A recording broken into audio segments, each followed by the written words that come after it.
Hi and welcome back to the channel. Today we are going to be reviewing episode 9 of series 2 of Strange New Worlds, which was called Subspace Rhapsody. This episode starts with Spock's found a subspace tear, hasn't he? That they think if they're experimenting with. They think they might be able to triple subspace communication with it, so they'll be able to communicate way quicker with further out ships and things like that. Transmission, weren't they? Pretty much, yeah. They fiddle around with it and find out that it works better with music than speech, doesn't it? It's not working so great with speech. Pelia suggests nudges them in the right direction, doesn't she? I think she sort of... So they bombard it with music. Is it Anything Goes? Yes, it's the American songbook, isn't it? Which is full of like... big band American, and it sends out a pulse and Spock starts singing. That was great. But he sang in quite a Spock way, which I thought fair play to Ethan Peck. He did it very... The singing was fine. Yeah. If I imagined a Vulcan singing, he did it well. I've never imagined a Vulcan singing. I didn't. I didn't care to, but I guess I got what I didn't want. Thanks. So yeah, we got Spock singing, and they seem quite concerned, don't they? Because you kind of bare your soul when you sing. It's more to do with you kind of share emotions, which I don't remember Spock sharing emotion in that scene. Wasn't he talking about something technical? Which seemed to slightly contradict what they said later on. They're like, we only sing about what's actually... It's sort of like his frustrations, though, so like in the moment. I mean... I guess, yeah. I did have to rewatch the beginning. I'm not rewatching the beginning. Because I had to work out... Absolutely not. ...where the music was coming from, the actual music that they were hearing. Yes, they do say they can hear it, don't they? Yeah, because and there is a little bit where Uhura says, I'm patching through the comms. Yeah. So... I think the comms just sort of take over then of like that's where the music's coming from, which makes me think the Enterprise is... Yeah, so after that we got Kirk came back again in another slightly tenuous reasoning to get him back on the ship, but they're really trying to keep him there, where is he effectively shadowing Una? Una, because he's about to take over as first officer, isn't he, on the Farragut. That's right, yeah. And so he wants to learn a little bit more about how to acclimatise to that role correctly. So... that's a thing too. You just sound so pissed off. Do I? We also had a disagreement between Pike and Battelle. Yes. About holidays. He doesn't want to necessarily go to a tourist resort. Doesn't want a captain's holiday. Doesn't want a captain's holiday. He doesn't want... what's the statue? Oh, God, now you're asking me. Where's I can't think of it. A heart... Hum. It's because you've asked me on the spot, you see. It's not good enough, Alex. It's not good enough. I want to say Horcrux now. It's something like that, isn't it? He needs one of those. He could do with one. He's got his hair instead, though. It does the same thing. Yes. Absolutely. So when Kirk comes on board, you can see there's a little bit of tension still from La'an. Obviously, there's still some lingering feelings there. I got the impression she was getting a little bit jealous of Una for spending time with him again. Well, she did that before with Uhura, didn't she? Yes. I did like when they initially go into the transport room, she spots straight away. She's sort of all over the place. Yeah. From then we cut to sickbay then, don't we? With Chapel, who's getting some of the scholarship, yes. Because the last one weren't good enough for her. Yep. With Dr. Corby. That's right. Which is a callback to, or call forwards to the episode of What Little Girls Are Made Of. And I think she mentioned it's going to be 3 months, so I'm guessing she's not, because I was first thinking, is she going out the show? Yes, I thought that. I thought it seems like they're desperate to get rid of her. Somehow they keep coming up with these plots for her to go. I'm pretty sure it mentions 3 months. You can go back and watch it and check. Could be. It's got an expiration date. Series ends in that one. Yeah. That's it. After Spock's first breakout song, we got the credits, which, not a fan of musicals, but I do quite like bespoke credits. So I like Barbershop Quartet. The fact that they sang the credits, I both hated it and thought it's in fitting with what you're doing, so it's there. I got quite like the Barbershop Quartet version of the tune. Yeah, I'm undecided on it, put it that way. So it was a thing, and I respect that it was a thing. That's as nice as that can be. You'll have to go back and check it over again. Absolutely not. Not a chance. I think we cut straight to... then we cut straight to the conference room, don't we, where they're talking about what's actually happening. And I think Pellier tries to describe it as a zipper in space. That's correct. Yeah. So they decide they're going to try and zip it back up, don't they? Yeah. And did she mention something like they've switched universe? I'm sure she said something like universe. Yes. Which really threw me a bit. I was like, yeah, because they mentioned there are universes where everyone talks in song. That's it, yeah. And it's kind of, I get the impression it's kind of bleeding through into this one, and it's affecting. Maybe when they went back, the Discoverse doesn't exist anymore. Or maybe the Discoverse is literally disco. Oh. Could be. That's the new seasons we have. Yeah. The disco episode. It could do with lightening up, so then after the credits, or is it no? Just before the credits, they all burst into song on the bridge a bit, don't they? Each individually, with the status reports, and which did make me think: can Ortegas talk about anything other than being a pilot? Because that's all she bloody talks about in this one as well. Piloting the ship. So I did notice that Spock mentions bunnies, a reality with bunnies. Yes. Now, this is my turn for an info dump. That reminded me, there's a section about bunnies in Once More With Feeling, the Buffy the Vampire Slayer episode, that this one is a bit of a rip-off of. And there's a big thing about Anya being afraid of bunnies. And then Spock, out of the blue, mentions bunnies. And I'm like, they've never mentioned bunnies in this series ever before, apart from in an episode that's kind of a copy of something that does. And then Benga does say he doesn't like bunnies. Does he? Yes, he does say at the table he doesn't like bunnies. That is a total. Yeah. I didn't miss that part, Yeah. and that's a total reference to it. I like the fact that Una mentions, and it's a perfect time to, her love of Gilbert and Sullivan. Yes, which is a callback to the Q&A episode. Yep. Which she sings with Spock in that. She does, yeah. So I thought, okay, you're going to call back to a moment. Now's the perfect time to do that. Wasn't sure about the waltzing through the ship with Kirk. I mean, I know they've been affected by it, but I was just like sort of waltzing along.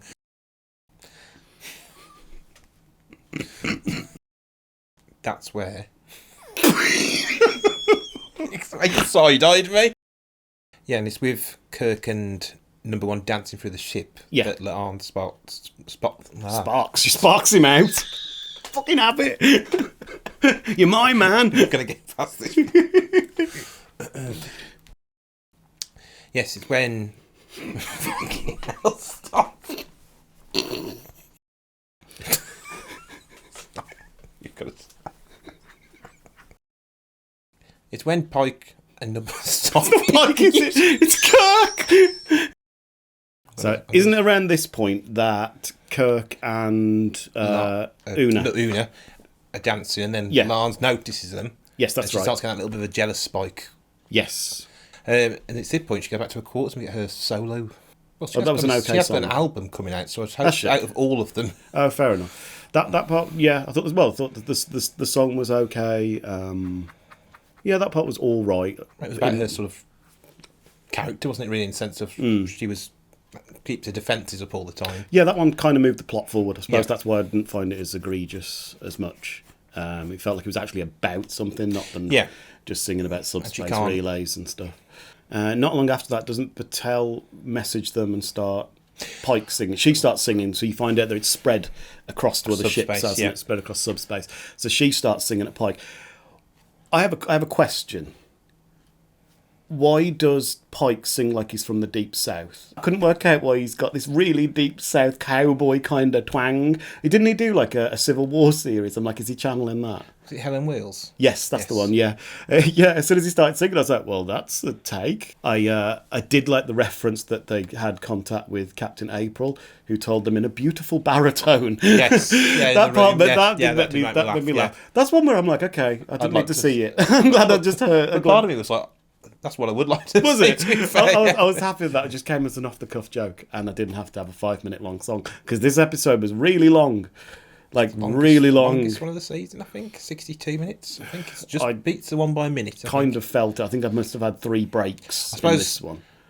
The length of that, I suppose, when you've got to put songs in there. Exactly. Songs like 4 minutes each before anything else can happen. So it did feel, for someone...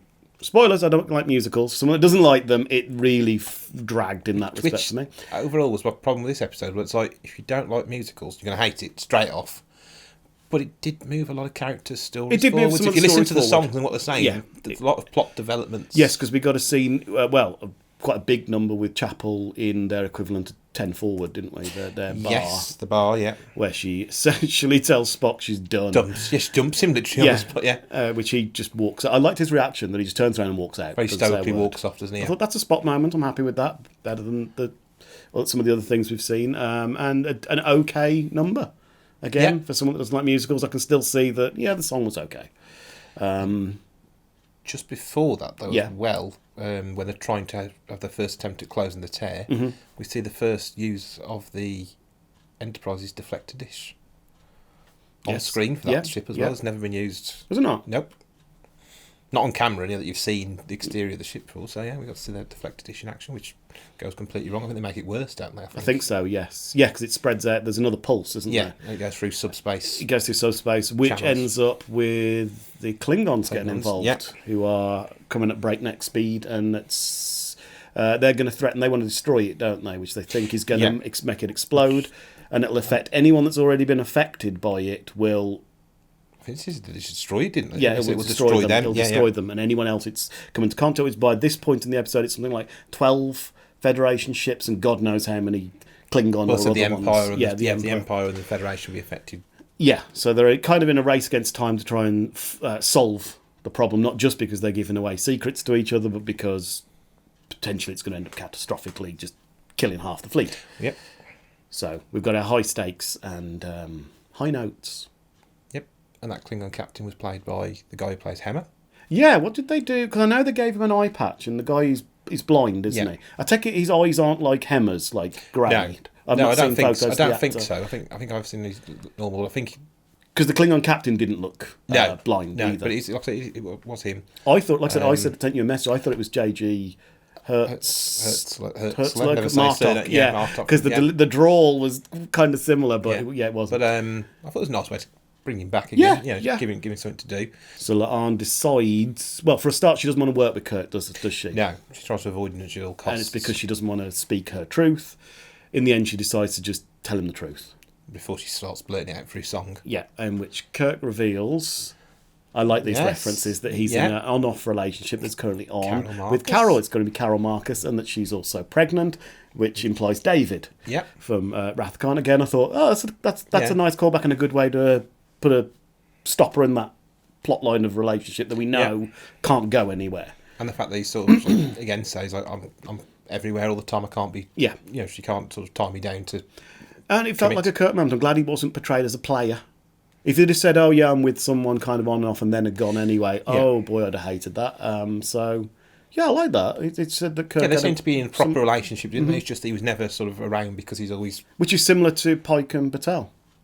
They've got the long distance things. Theirs is on off as well for the same reasons. I think the only thing I'd liked in this episode is if maybe Kirk had questioned being in Starfleet. Find out he's got a son on the way or a child on the way. Yeah. That maybe in that episode of his feelings coming out through song could have sort of said, I'm questioning, being in Starfleet maybe because fears of being a father, those kinds of things. So they discover, don't they, that the tear seems to react when there's a bigger number. So the spike. So when Uhura has her number, which was actually quite good, I'll give the actress her due. She sang that really well. Again, one of the standouts. The girls did pretty good in this one, to be fair, with their singing. That it kind of registers higher, and they discover that will close the tear. So she posits that if the entire ship were to sing and dance, she makes a discovery that will close the tear. So they mount this big musical number where they're all on the bridge and they're singing and dancing, and it's absolutely fabulous. And I wanted to turn the thing off. One thing I do like, though, is the lead up to that is Pike saying that she can inspire people. Yeah. To Uhura, giving her sort of pep talk. Character moments were okay. Yeah, I'll give it that. Again, like that sort of moment of she can inspire people, and I was like, well, that sort of fits in with future Uhura of being quite confident. And yes, it does. So they mount this big extravagant ensemble, and then they have a communication from the Klingons. I did cringe. I wanted to laugh, but I cringed. Who go into a K-pop boy band kind of number, which literally when the Klingons first appeared, I thought they're going to have the Klingons sing. As soon as they appeared earlier on in the episode, I thought mistakenly it was going to be Klingon opera. That's all we ever hear about is Klingon Yeah. opera. So that's what their song was going to be. Or just quite a gruff, Yeah. like down. Yeah, sort of, they've done a metal song or something. Yeah, But the way that it went into a big K-pop number, and it was horrible. It's one of those things. It felt like Saturday Well, I Night think Live. Pike's face says it all, doesn't he? When he turns away from the view screen and cuts it off, and I was just like, yeah. I know some people will probably like it, and some people will laugh at it, and some people say just being grouchy with it. But it was trying to be funny again. It just didn't work. I guess some people will have. Well, we said it did make me laugh, but just at how. It was cringy laugh. Yeah, exactly. I wasn't laughing with it. The synchronised flying through space of the Enterprise and the three Klingon ships. But yeah, I cringed quite a bit. And then, of course, it's successful. The subspace anomaly explodes in a nice firework display. Did you notice the Klingon ships just get blown away, though? Yeah, it seemed like there was nothing there other than the Enterprise. They literally get flung away, and I'm like, surely that's got to do some damage. Probably, probably. And that's pretty much the end of that. Just after that, I felt like we had a very fourth wall breaking moment where they all seemed to be hugging, and that's ended, and it just sort of felt like it was the cast all saying well done for doing the number when they start hugging. Yeah, a little bit. And then I think it's got to be an improvised moment when they all leave the bridge and Pike walks into the centre and he does like a little dance with Pelia in the middle, and I was like, that's got to have been improvised. Yeah, because it's just so random. Yeah, I wasn't too keen on that either, to be honest. I mean, who did you think sang the best? Someone that doesn't like musicals. I don't. Sang the best, probably Uhura.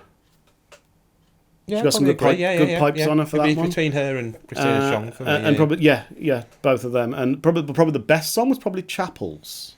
In the Thingy. bar, yeah. Yeah, I thought hers was a good song. The one with Una and La'ana wasn't too keen on. That really, I did really make a note like of that one. with the cheesy let the gravity off and spin Yeah, around. that I laughed. Yeah, again, I was like, what happened with... Oh, God.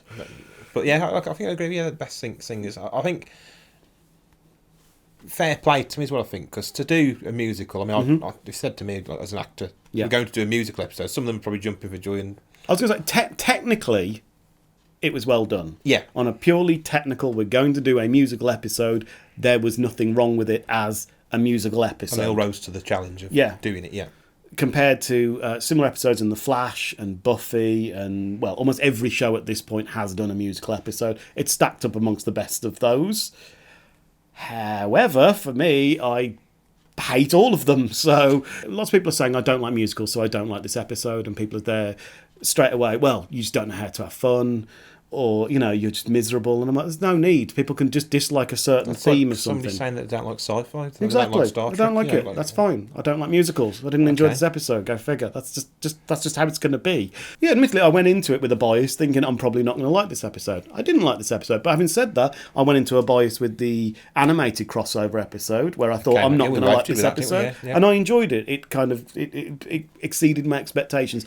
This did exactly what I expected it to do. For better or for worse. It did it well, but it's still a musical. It's still not for me. The best ones, I think, were probably, the first... one of the first ones that did it was Buffy Once More Than Feeling. I think Lex might have done one around the same time, but no one's heard of Lex other than me. And this stacked up as good as that, but then again, to a degree, this is almost a little bit of a remake of that. They copied it beat but it's for always beat. going to be a trope, isn't it? You do a musical episode of something, it's going to be. Yeah, because that did the same kind of thing where it had characters were talking about their feelings and it ended up with uncomfortable truths coming out and they had to deal with it.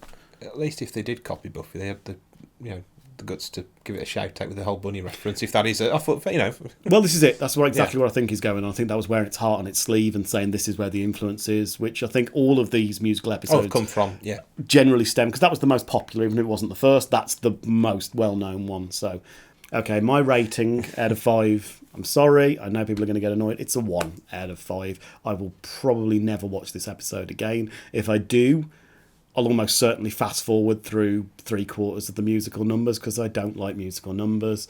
One thing I did like that came right at the end, and I thought, oh, that's a really good idea.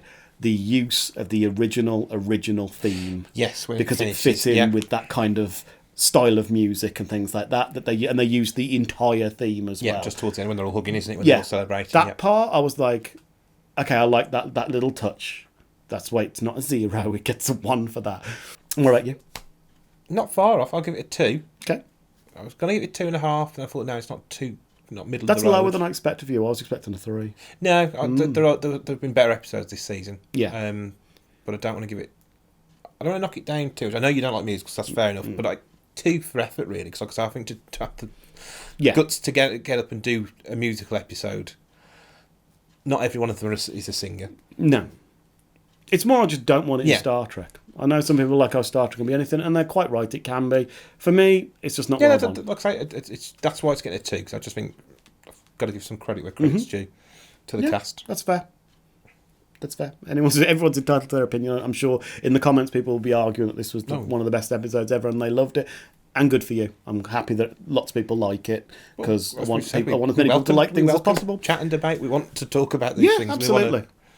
By all means, tell me I'm wrong. I probably am. I'm wrong about most things. So, so if you have liked this episode, please come and watch the next one and maybe go back and look at our previous ones as well. Feel free to comment below. Like we just said, we love to chat about things. Give it a like or a sub would be incredible as well. That'd be absolutely brilliant, yeah. And hopefully we will see you next week for the finale. Yes. Ooh, are they going to kill a main character this year? Could be. Right. Don't say long. I'll see you later. Live long and prosper. Bye.